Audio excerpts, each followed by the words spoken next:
Hello, Digital Realm. It is Professor of Prompt, and today I will teach you how to get better answers from AI fast. If you watch 1 minute of this, you'll immediately get better results. Today, we're starting with ChatGPT. Most people's opinion of AI can change hourly, but the real issue is nobody ever taught us how to talk to it.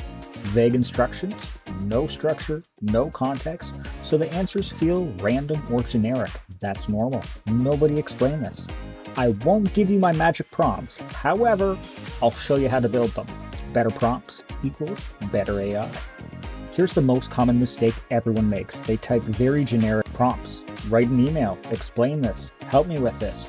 ChatGPT has no idea who it's supposed to be, what you're imagining, or what good actually looks like. So instead, I want you to give ChatGPT 3 things for every prompt: who it is, what to do, how the answer should look like. So when we create any prompt, we have to remember to include these 3 minimum things: who it is, what to do, how the answer should look.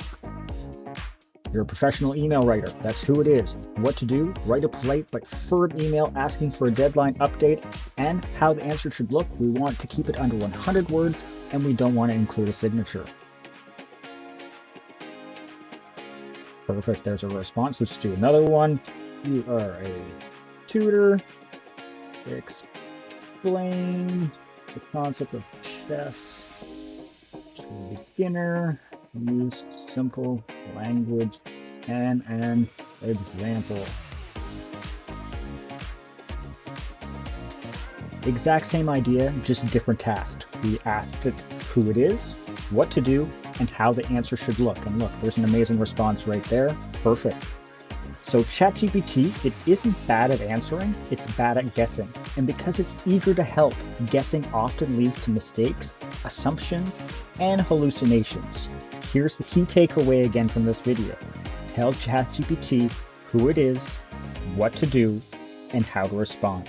In the next videos, we'll turn this into a reusable prompt starters, so you never have to think from scratch again. I'm Professor Prompt, and I'm teaching you 1-minute tricks every day.